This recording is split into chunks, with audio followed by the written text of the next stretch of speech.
Thanks, Phil.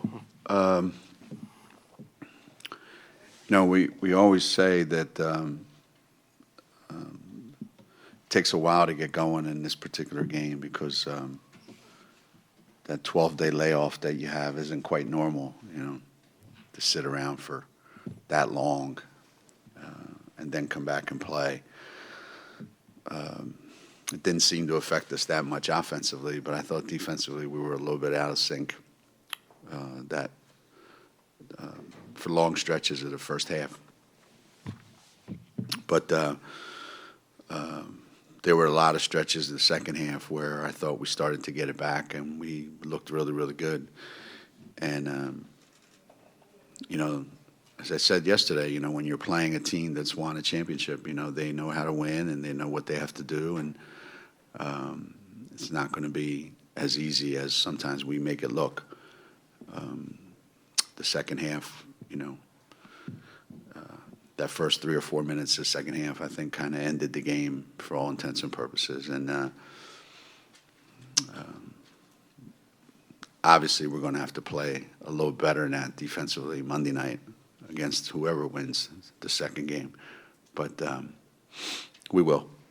But for the first time out, for a lot of these guys, I thought that was pretty good. Questions for the student athletes? Please identify yourself after you're called on. Raj? Gabby, can you just talk about how good it feels to have Kia back at full strength running the team? It just seemed like everything went pretty smoothly offensively. Yeah, I mean, she's our floor general, and we depend on her to make sure that our offense is flowing. And when things kind of aren't going right, she's the one that kind of calms us all down and makes sure that we're doing what we're supposed to be doing. Rich? The last couple of years, you had Stewie and Morgan and Mariah, and last year for you, Lisa. This year, you guys were asked to lead this team in this setting. What does that mean for you guys to be in that situation, and how do you think you responded to that? I think last year with the 3 seniors, obviously they left a big, they had a lot of talent, but more importantly, their leadership skills, what they kind of brought to the table last year was a huge thing that, we didn't have coming into this year. So I think a lot of people, including Gabby and Kia, have really stepped up this year and kind of filled that role.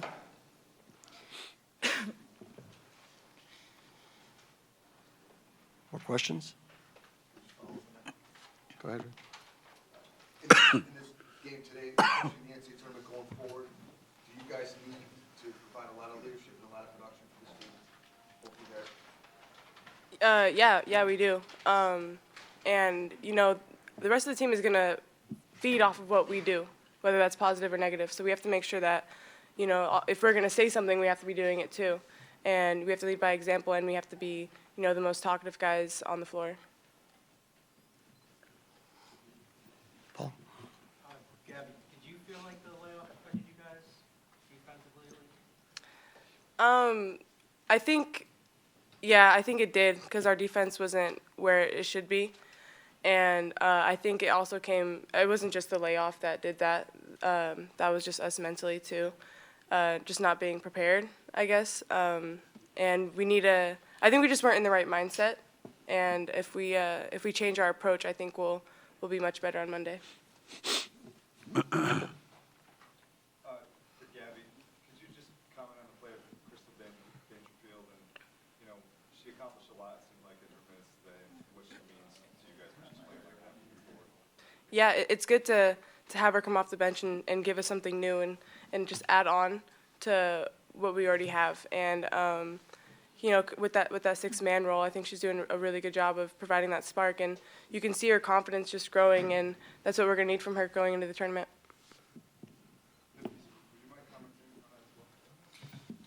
Yeah, I agree with what Gabby's saying. I think Crystal is a huge spark for us. She's a great passer. So I think that coming in and getting those points and making those good passes is, really helping us offensively. Ian? Yeah, what was the message at halftime that inspired that start of the third quarter?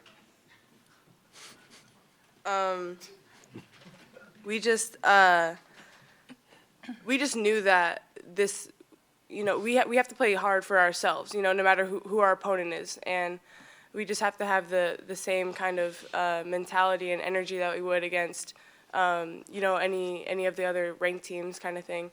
And, we just had to be unselfish and tough. Gabby, was it hard to get up to this league because 16 seed? No. We try to have the same approach every game. Obviously today we didn't quite accomplish that, but we never really look at a team based on what their seed is or whatever. We just want to make sure that we go out there and we play the best that we know we could play.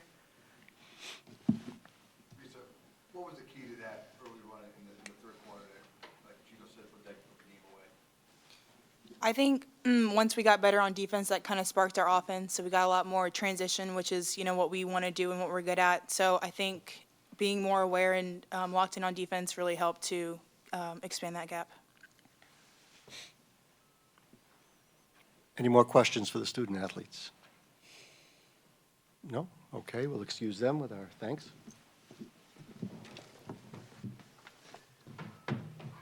UConn locker room is open for 22 more minutes. Questions for Coach Auriemma? Jeff? Following a little up what Roger was asking about Kia Nurse, talk a little about she missed, you guys stumbled some and came back, kind of the smooth secret back for the offense, what Yeah, Kia's she's kind of an unorthodox kind of player. She's not like your classic guard in any way, shape, or form. Like she does things that are a little bit unconventional. The way she plays. But when she was out, it just seemed to me that Crystal and Sanaya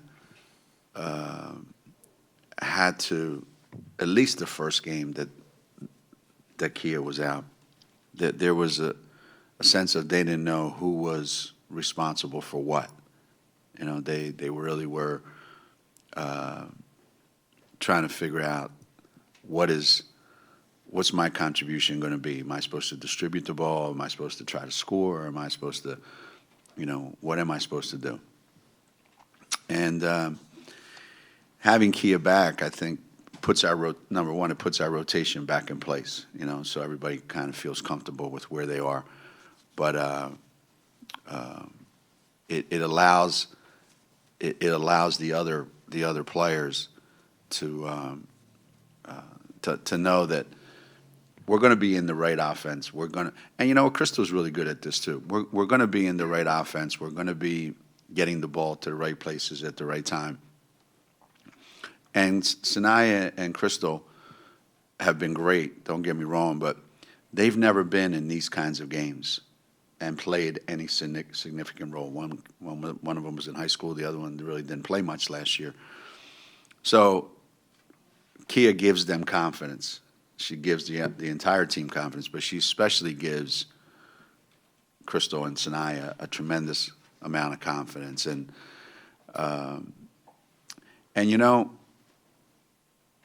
if you put Kia out there with the other four starters, and you're one of the other teams that's playing against us, and you start looking at your scouting report and you go, okay, who do we want shooting the ball? She's probably going to be somebody that is going to be open more times than not.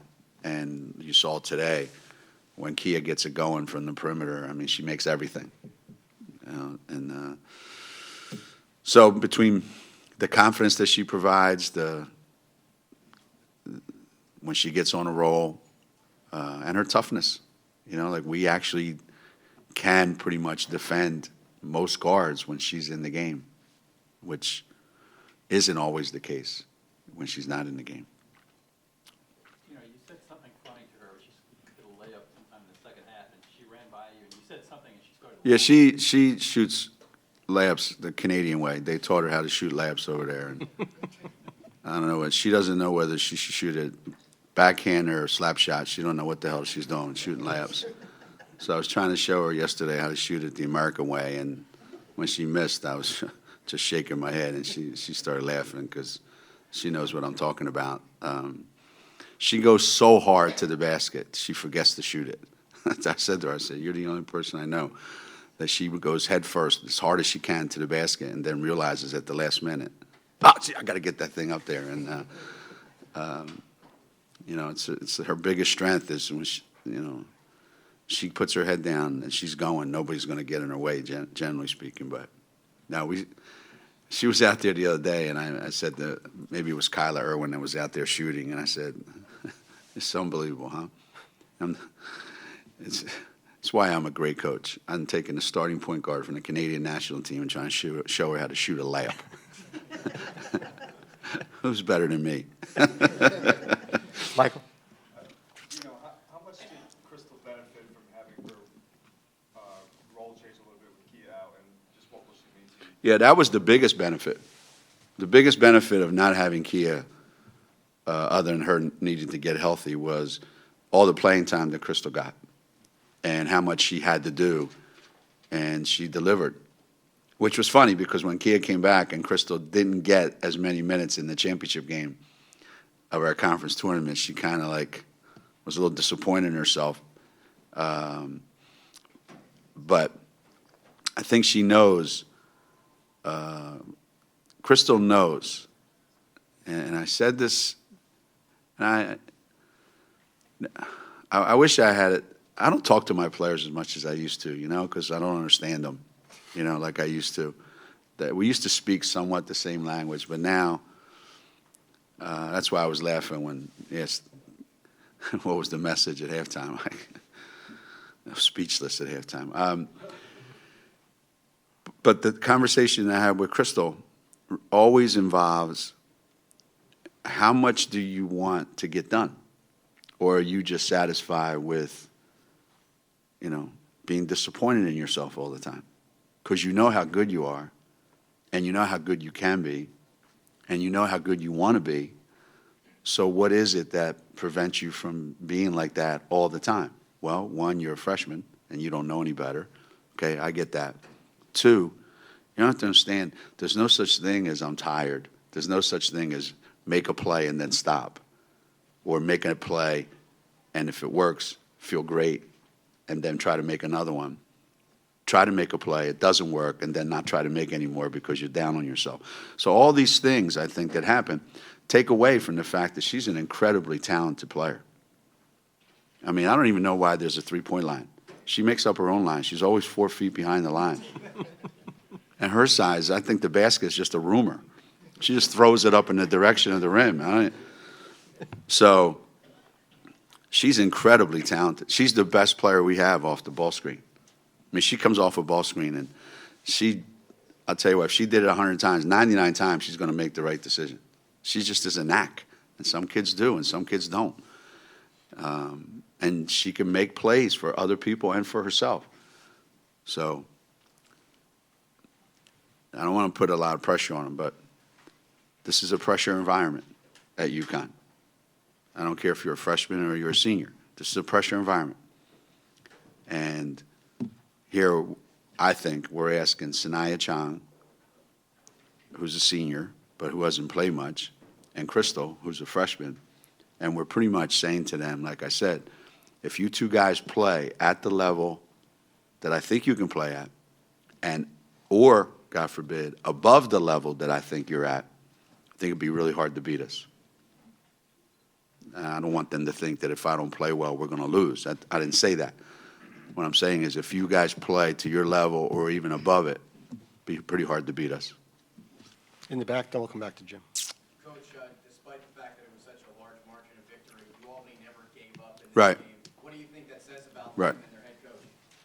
Well, we didn't think they would be any different than they were, watching them on film. Matter of fact, we were talking about that this morning before the game. I always ask this question, and sometimes they laugh at me, sometimes, they take me seriously, but I ask this question before every game that we play. And I say, like I said in the locker room or in our coach's room, say, okay, under what scenario could we lose today? Like, what scenario could come up where we could lose today? And CD made a great point. She says, look, they're way better than some 16 seeds that we've played the last couple of years. So that's number one. I said, okay, what else? Well, they're pretty tough kids. I said, yeah, what else? They're not going to stop playing. They're not. I mean, you watch them on film. They don't stop playing. I said, okay. And then she's kind of smiling. She said, and we'd have to miss a lot of shots. I said, all right, well, generally that's not going to happen. But when we shoot the ball the way we shot it today, it'd be hard for any team to beat us. But you look at a lot of teams that we played during the course of the season, they don't compete as hard as Albany competed. And it does say a lot about their kids, and it does say a lot about their coach and their coaching staff. But maybe that's why they're in the tournament every year, it seems like, because they have that culture of this is where we belong. They're not one of these teams that when they got the bid, we're dancing in the aisle going, we're going to the tournament, How do we get there? Do we bus or are we going to charter from Albany down to Stores, They look like they belong in the tournament, which is kind of nice to see. It's the way it's supposed to be. Jim? Earlier in the season, when we asked you about Crystal, you said, don't ask me, ask Shay.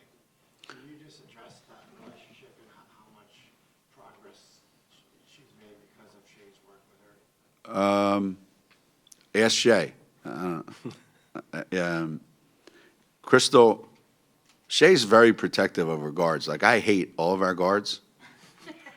And the way I get Shay going a lot of times, like she needs any more, intensity fuel, the way I get her going, I say, this is the worst group of guards we've had since you've been here, Shay. Since you played. And she gets all upset about it. Because she takes great pride in how much she puts into this with those kids. And somebody like Crystal is a handful, because when Shay sees somebody with so much talent and then sees that this is going to be a lot harder than it's supposed to be, it can get really frustrating. And Shay never gets frustrated. She gets pissed. I mean, really pissed. But she never gets frustrated where she wants to give up on him. Me, I gave up on Crystal a long time ago. I could care less. And I said, Shay, you talk to her. But Shay's like adamant, I am going to make these guys what Coach Auriemma wants them to be. And you watch Crystal play defense today, and I thought she did a pretty good job on that kid. That kid's not easy to guard. I thought I thought Crystal did a pretty good job on her. And she's coming off the floor. There's a timeout. And Shay goes, Crystal stinks on defense. We need to change her. I said, well, maybe we should put somebody else on her. No, make her guard her. And I'm thinking, I actually thought she did a pretty good job. Why? Because she stood next to her? You think that's good defense? So now I'm arguing. I'm trying to stick up for the kid, and she's killing me with it. So, we have a coaching staff that's like hard to please. And Crystal had a really good game today. And that's a real credit to Shay hanging in there with her. Go to Rich and then Carl. How important is it for you guys to have Gabby and Napheesa playing at such a high level? Now, the worst part about coming up here is you have to answer these questions and say, like, nice things about guys that I think are, like, out of their minds. Do you notice when we took Gabby out and she sat for a little while? Like, you guys make me answer all the questions. I know, I get paid the big bucks. I got to answer all the questions. You should ask my assistants all the time why they moan and groan and tell me to take guys out, and then it looks like I'm the bad guy. But Gabby and Napheesa, I got to tell you, I mean, when those two guys get it going and they're both, like, really in a zone, I don't know how we would play against somebody like that. I really don't. Because you saw what Gabby just takes the ball and goes. And Napheesa just gets it, and she missed 2 layups today. What'd she shoot? 10 for 15. She missed like one jumper and a couple layups. She had a bad day today. She shot 10 for 15. That's more shots than she usually misses. So the things that we see in them are a little bit different than what you see, though. You see that part of it. We see the other part. And because they're both young, Gabby's a real young junior, basketball-wise, and Napheesa's like only a sophomore. I don't know how much they can grow between now and Monday, and if we win Monday, now and next week, but those two guys did not play great today. This was not one of their better days, and they'll be the first to tell you, because the expectations that they have for themselves and that we have for them are like off the charts. They weren't great today, and they will tell you. 6 more minutes left for the UConn locker room to be open. Carl? I don't know how the 8 a.m. Pacific starting time affected Katie Lou, but she missed a couple shots early, but Yeah. it seemed like she stuck with it, 9 assists, and then, she made a couple other plays. Yeah. And then the shots started to fall. Says something about her that she didn't get frustrated, that she wasn't scoring when everyone else was scoring pretty easily. Yeah. See what I mean? Like, you guys see the positive in all this stuff. I admire you guys. You're so good to our players. You're so positive. This is the most positive media ever in the country. Most coaches are up there defending their players against the onslaught of the media. You guys are all like kissing them all. I thought Lou was horrible that first half. See, because, I want, who doesn't know that Lou can score pretty much whenever she wants, and that if she misses 4 shots in a row, there's a pretty good chance the next 8 are going to go in. She knows it. We know it. Everybody knows it. But that's the problem. And she knows she's going to play 30 minutes every night. I can't stand that. I want them to think if I don't play good, coach is going to bench me. And I can't. And it kills me. But then when she starts doing that other stuff, when she starts playing a little bit of defense, rebounding the ball a little bit, cutting, getting herself involved more than just, she went at it a little bit with the kid from Albany, the kid Tate. They went at it a little bit. There was a little bit of that going on. That was good. I like that because it showed that she's more than just stand there and shoot threes. So the fact that she wasn't making shots in the beginning, that didn't bother me. What bothered me was the other stuff she wasn't doing. And then when she started doing those other things, I knew the shots would start falling. And that's kind of her deal. I hope she understands that. Paul? Can you elaborate on what you did say at halftime, or was that sort of an HBO show level? No. Pete, what'd I say at halftime? We weren't in there.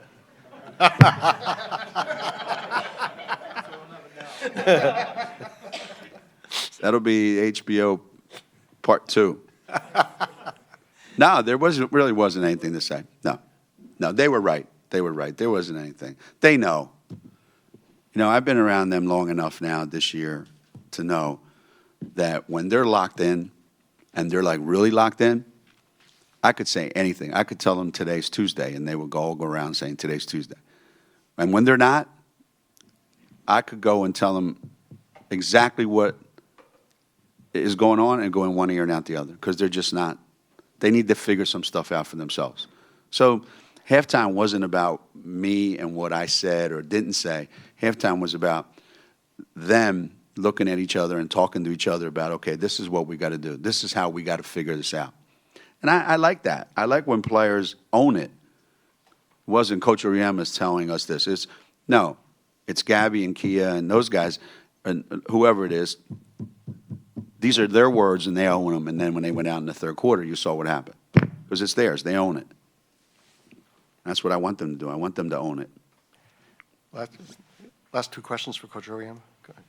Coach, earlier you started with the zone press earlier. Was that something you guys built into the game plan? Because usually you guys kind of let the game take onto their own self. You just came out from the door with the zone press. Yeah. I mean, we're not really like a pressing team because we don't have enough players to really do that all the time. So what we try to do is just go to it early and see what happens.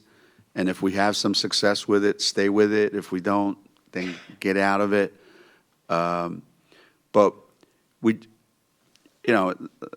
Carl said it's an early morning game. It's big disparity of talent, obviously. We all know that. So the last thing we want is for it to be a, 2 possessions every minute. They get one and we get one, and it becomes kind of like a slog. So what we're trying to do is just get the game going fast. So we sacrifice some things just to get the game going fast. Then we took it off because, we got a game Monday night, and that's kind of not who we are. But it served its purpose. It got us going. And sometimes it works, sometimes it doesn't. Geno, could you talk about how Molly has grown within the program this year? Well, again, I have a tendency to see players as I wish they were and what I think they can be. And, one of the things that's obvious about Molly is how hard she wants to work to be a better basketball player. And